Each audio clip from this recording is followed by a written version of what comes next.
Assalamualaikum warahmatullahi wabarakatuh.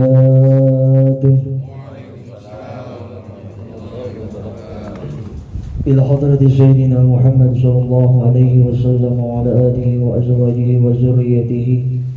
Ila hadrati Allah li karamati nabihi bin alaihi salam. Ila hadrati sultan al-awliya Syekh Abdul Qadir Jilani. Ila hadrati الشيخ هياشم أشعري إلى حضرتك يا وحفظ الله إلى حضرتك يا الله وكرمة الشيخ محمد خالد المنكر إلى حضرتك أمير أولياء العلماء والفقهاء والصالحين إلى حضرة المؤلف هذا الكتاب لهم الفاتحة.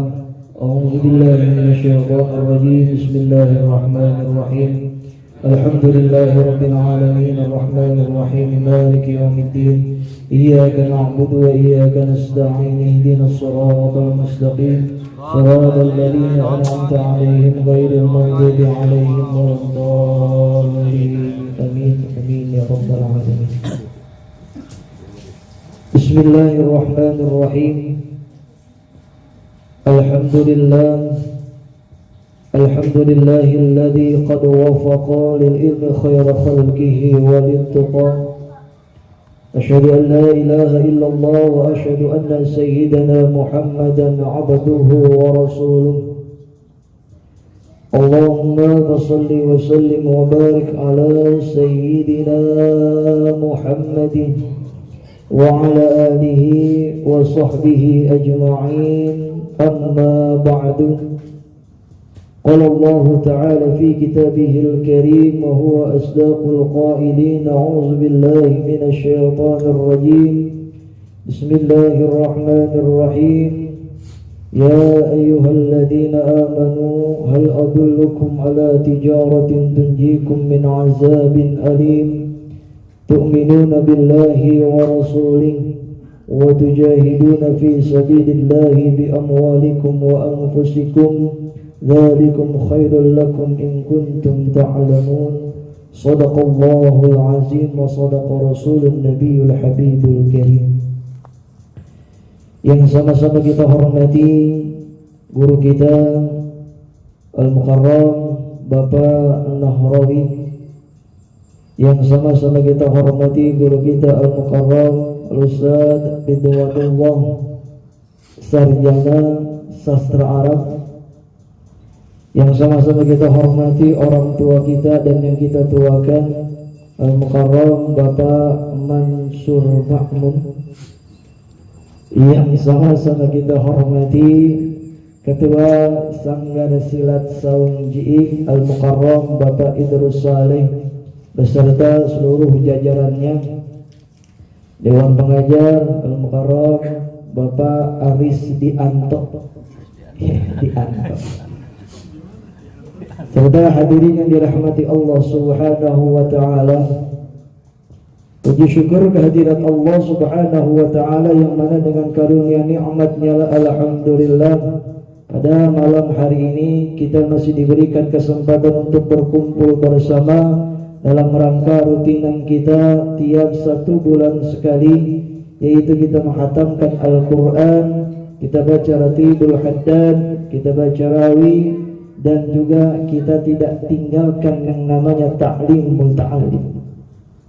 Mudah-mudahan kumpulnya kita pada malam hari ini mendapatkan ridha dan berkah dari Allah Subhanahu wa ta'ala. Salawat iring salam tak lupa tercurahkan kepada baginda alam Nabi besar kita Muhammad sallallahu alaihi wasallam, yang mudah-mudahan kita semua nanti mendapatkan syafaatul uzma dari Nabi besar kita Muhammad sallallahu alaihi wasallam.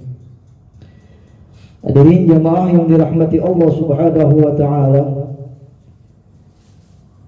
pada malam hari ini dan mulai malam hari ini insyaallah setiap kajian kita tidak berbentuk ceramah, tapi kita ada literatur kitabnya. Pada malam hari ini saya membawa kitab Adabul Insan fil Islam, di mana pada kesempatan pada malam hari ini saya mengambil tema sebab-sebab kenapa doa kita tidak dikabulkan oleh Allah Subhanahu wa taala, sebab-sebab doa kita itu jauh atau tidak buru-buru dikabulkan oleh Allah Subhanahu wa taala. Jadi tatkala kita meminta dan berdoa kepada Allah Subhanahu wa taala, bolak-balik kita minta sama Allah, sampai jungkir balik segala macam udah kita lakuin, tapi Allah belum memberikan apa yang kita minta, kita jangan menyalahkan Allah. Terkadang kan kita mah beda, kalau mintaan sama Allah pengen buru-buru diijabah, buru-buru dikabulkan oleh Allah Subhanahu wa taala. Tetapi kalau kita diperintahkan oleh Allah, kita tidak buru-buru mau mengerjakannya. Suruh sholat, lebih afdal di awal waktu, entar-entaran aja dulu, kadang ampe kelewatan.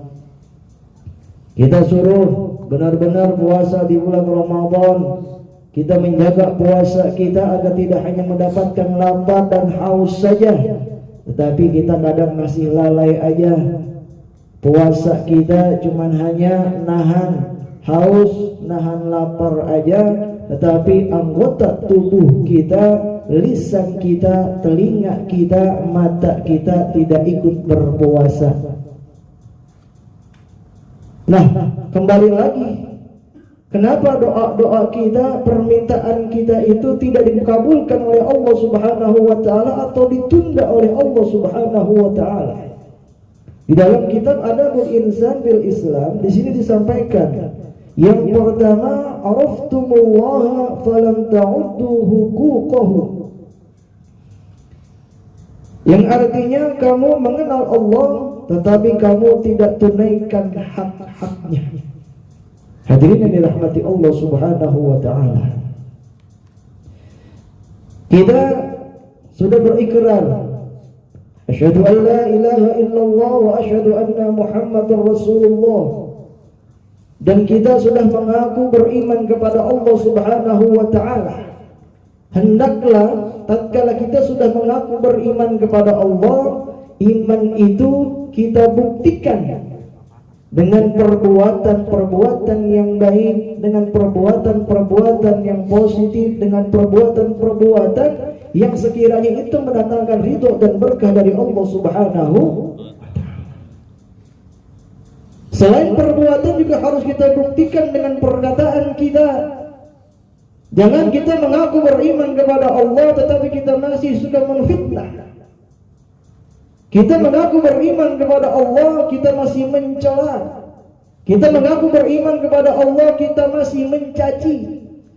Kita mengaku beriman kepada Allah, kita masih menghasut, mengadu domba. Apakah itu ciri-ciri orang yang beriman? Tidak.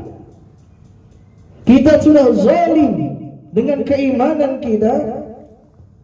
Jangan harap permintaan kita itu buru-buru dikabulkan oleh Allah Subhanahu wa taala. Mintaan doang banyak, tetapi apa yang Allah perintahkan kita ogah-ogahan. Kita balik lagi introspeksi diri kita, bahwasanya Allah pasti akan mengabulkan doa kita. Allah pasti akan menepati janjinya Allah Subhanahu wa taala kepada kita tatkala kita memang meminta kepada Allah dan kita beriman kepada Allah Subhanahu wa taala. Jangankan orang yang beriman, orang yang tidak beriman saja diberikan rizki oleh Allah Subhanahu wa ta'ala. Binatang saja diberikan rizki oleh Allah Subhanahu wa ta'ala, dicukupkan kebutuhannya. Sudahan kita beriman kepada Allah, kita beribadah kepada Allah, tapi kita minta kok enggak buru-buru dikabulkan oleh Allah Subhanahu wa taala, berarti kita kudu pintar-pintar berkaca diri. Oh, berarti ini ibadah yang kita lakukan belum cukup memuaskan di hadapan Allah Subhanahu wa taala. Allah tidak butuh salat kita. Allah tidak butuh puasa kita. Kita tidak salat, Allah tidak akan mundur dari Tuhan, dari predikat Tuhan. Kita tidak melaksanakan puasa, Allah tidak akan pensiun menjadi Tuhan. Siapa yang rugi? Tetap kita yang rugi. Makanya kalau buru-buru kita minta atau kita berdoa, mau buru-buru dikabulkan oleh Allah Subhanahu wa taala, cepat dikabulkan oleh Allah Subhanahu wa taala, kita kudu pandai-pandai dekat kepada Allah Subhanahu wa taala. Jangankan kita minta kepada Allah, kita minta sesuatu sama orang tua atau sama guru kita. Kalau emang kita udah kenal benar sama guru kita tahu bagaimana cara mencuri hatinya guru kita, apa yang kita minta insya Allah akan diberikan ilmunya, kan begitu. Sama halnya tatkala kita meminta kepada Allah Subhanahu wa taala, hendaklah kita pandai-pandai mendekatkan diri kita kepada Allah Subhanahu wa taala. Udah gerimis aja ini bagaimana? Lanjut. Terus belum gede. Bukan main, kata Bapak Mansur satu.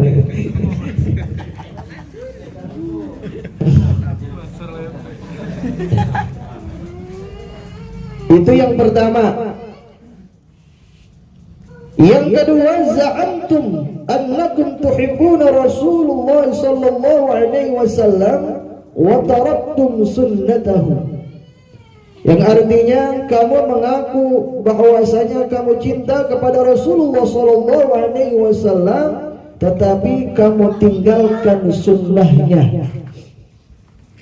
Nih, kalau kita mengaku kepada kanjeng Nabi besar kita Muhammad sallallahu alaihi wasallam, kita tidak melaksanakan sunnah-sunnah Rasulullah, kita sedang membohongi kesaksian kita.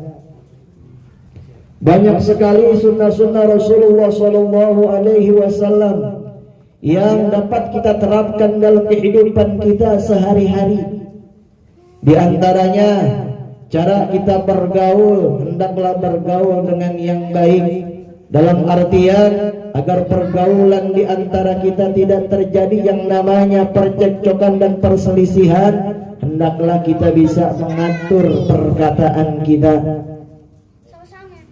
Dalam hal yang lain pun, bagaimana cara kita makan diatur sama Rasulullah, cara kita minum mengikuti sunnah-sunnah Rasulullah, cara kita berkehidupan bersosial Rasulullah memberikan sunnahnya, mengajarkan kepada kita hendaklah kita bersedekah, kita membantu fakir miskin, membantu anak-anak yatim, membantu saudara-saudara kita yang mengalami kesusahan dan lain sebagainya.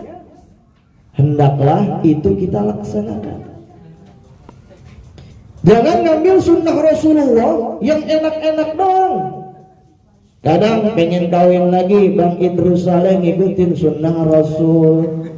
Ya kan Rasulullah juga nikah bukan nama perawan. Perawan Rasulullah cuma atu perawannya yang dinikahin, sisanya mah janda semua bang. Itu pun janda hanya untuk dinafkahin, bukan mau dipakai semua sama Rasulullah, kagak. Tuh,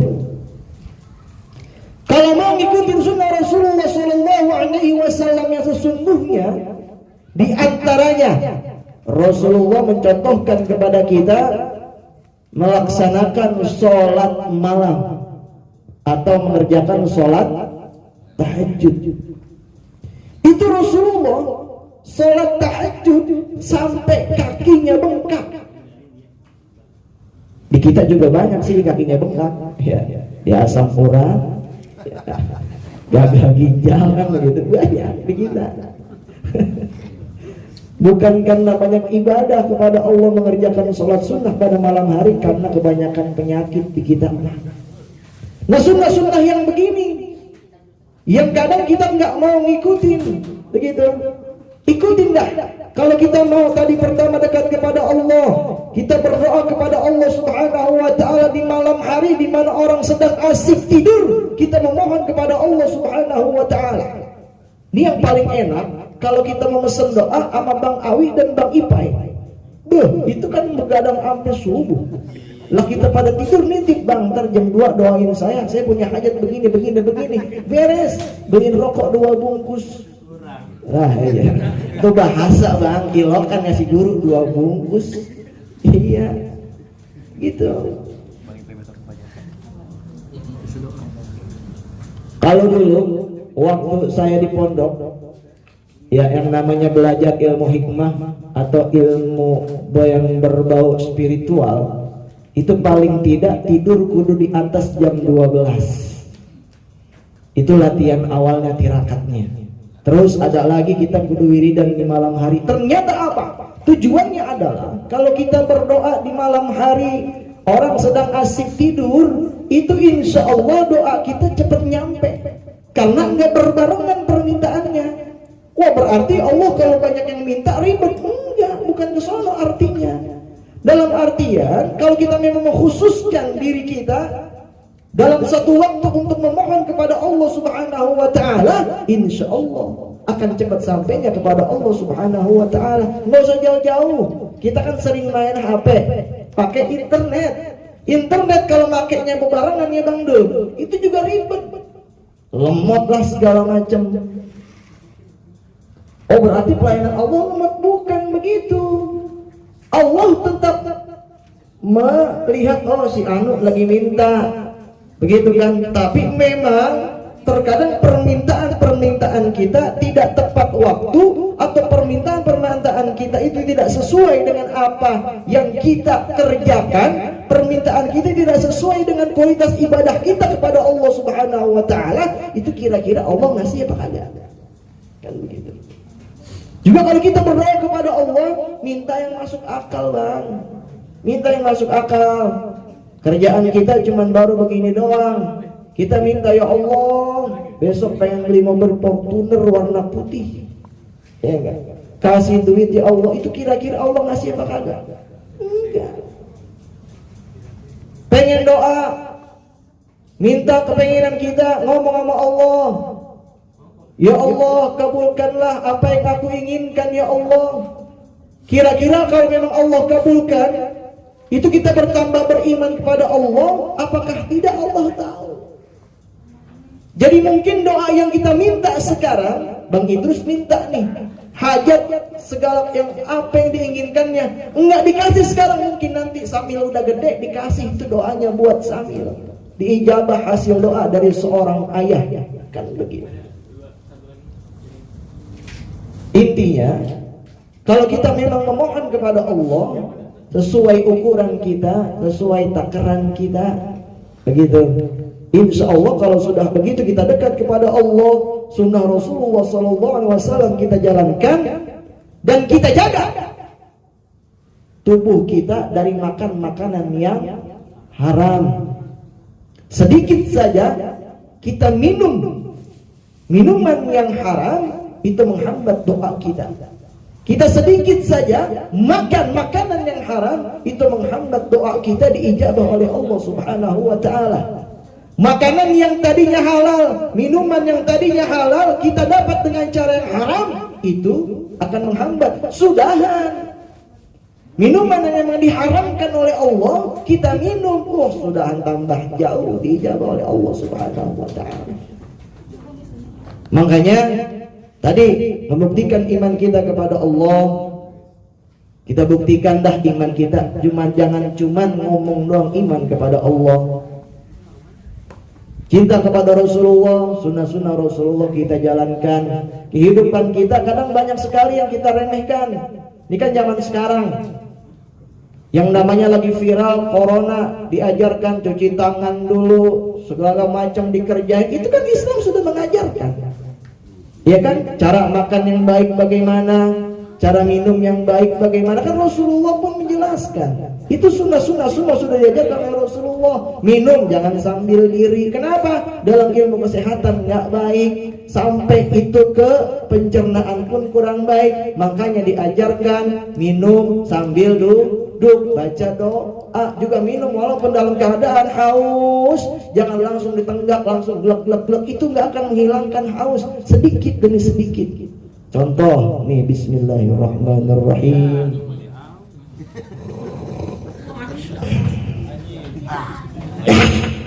Tidak. Kurang. Itu. Ya, itu diantaranya. Sampai 3 dulu kali ya bang. Sampai 3, agak kemalaman, udah jam 11.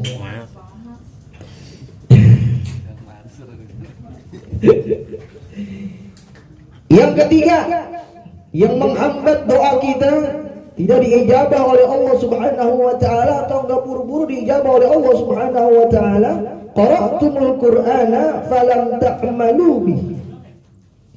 Yang artinya kamu telah membaca Al-Qur'an tetapi kamu tidak beramal menurut Al-Qur'an. Alhamdulillah, kita dibesarkan di lingkungan orang-orang yang memang beragama Islam, keluarga kita beragama Islam. Alhamdulillah, kita pun belajar yang namanya membaca Al-Quran. Rugi rasanya, malu kalau kita mengaku beragama Islam tetapi kita tidak pandai atau tidak bisa membaca Al-Quran. Jangan sampai ada istilah, ada itik mati di lumbung padi, padahal itu ayam ada di gudangnya beras, di gudangnya padi. Ngapa itu dia mati? Mati bukan karena kekenyangan, tapi mati karena kelaparan. Lah kita hidup di lingkungan banyak para ulama, banyak para ustadz yang memang kita bisa untuk meminta ajarkan Al-Quran. Malu, udah gede, udah tua, jangan pakai malu. Nanti mah kalau masuk ke dalam neraka, Allah nggak pandang tua muda. Begitu. Kalau memang nanti kita diminta pertanggungjawaban oleh Allah Subhanahu wa taala, masuk ke dalam nerakanya Allah, kita nuntut, ya Allah, ngapa saya dimasukin ke dalam neraka? Kan saya beriman kepadamu ya Allah. Ya tapi kan memang lu kata Allah kagak ngaji, lu kagak baca Quran. Alhamdulillah, di sini kita mengadakan khataman tiap bulan sekali. Dipasang list dalam 1 jam itu sudah penuh. Bahkan guru kita sampai nggak keduman, buah keduman. Alhamdulillah, kita mengaji sudah, kita guru mengkaji. Kenapa? Karena kalau kita sudah membaca Al-Quran, beramal dalam keseharian kita, tidak mengambil dari apa yang diajarkan oleh Al-Quran, itu juga salah satunya yang membuat doa kita terhambat, yang membuat salah satu hati kita menjadi gelap. Kan gara-garanya hati kita gelap, kita kagak mau berzikir kepada Allah. Yang membuat hati kita gelap, kita nggak mau membaca Al-Quran. Jadi dengan adanya kegiatan begini, paling kagak kita sebulan sekali itu bisa menghatamkan 1 juz.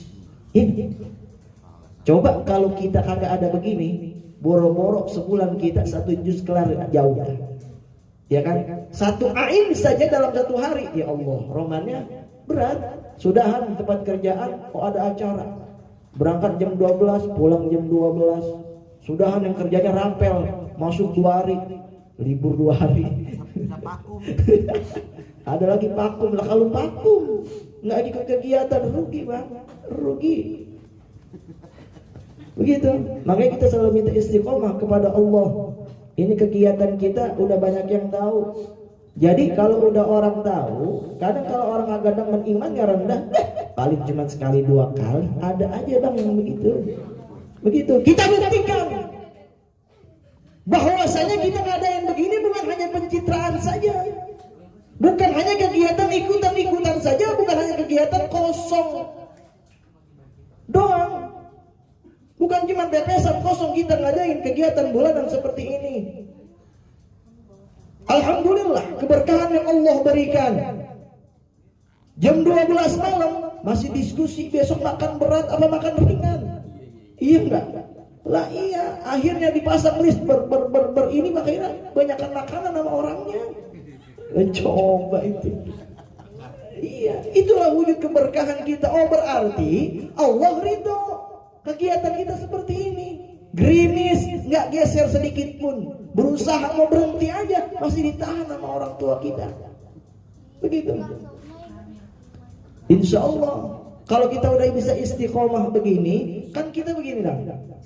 Kita udah hataman Quran, langsung didoakan khatam Quran sama guru kita, langsung dipimpin pembacaan Ratibul Haddad pun ditutup dengan doanya. Itu banyak banget tuh keberkahan, banyak banget wasilah yang bisa membawa hajat kita cepat dikabulkan oleh Allah Subhanahu wa ta'ala. Dengan keberkahan Al-Quran, insya Allah menjadi wasilah.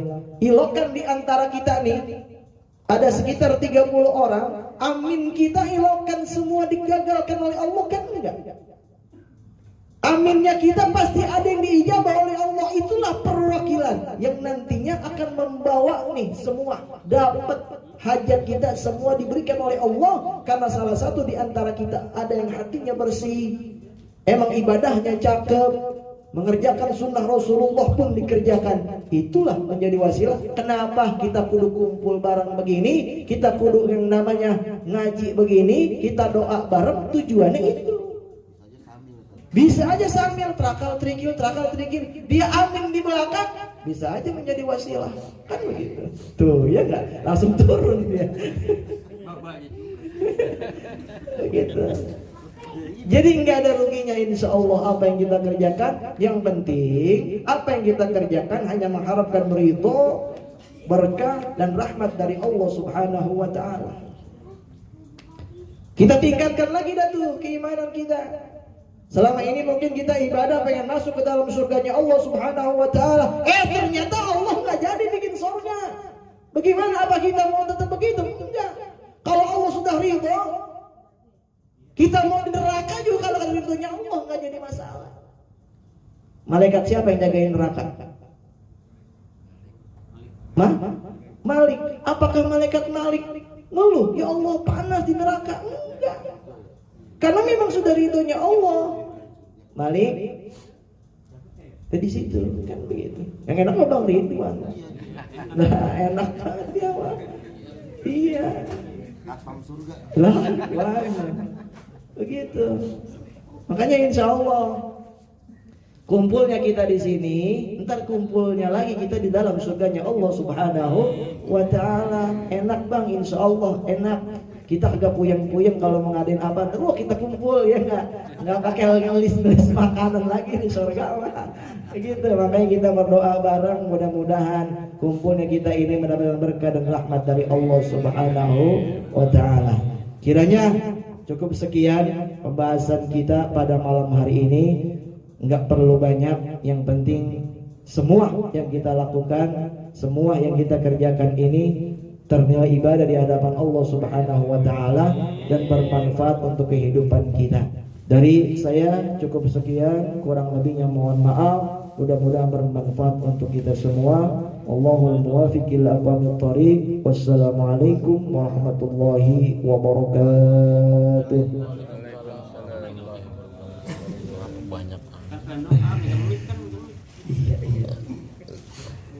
وعفنا يا كريم وعفنا يا كريم وعفنا يا كريم. الله بحق صلاة الفاتحة وبسبب صلاة الفاتحة وببركة صلاة الفاتحة وبموعد صلاة الفاتحة يا فارج الهم يا كاشف الغم يا من يهديه يغفر ويرحم. اللهم يا دائم الفضل على البرية يا باسط اليدين بالعطية يا صاحب المواهب السنية صل على سيدنا محمد خير الورى سجيا واغفر لنا يا الأولى في هذه العشية.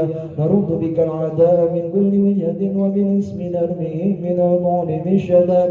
فأنت رجائي يا إلهي وسيدي فبارك لي ملجئ رمى بغلاب. ربنا تقبل منا إنك أنت السميع العليم وتب علينا إنك أنت التواب الرحيم. سبحان ربك رب العزة عما يصفون وسلام على المرسلين والحمد لله رب العالمين.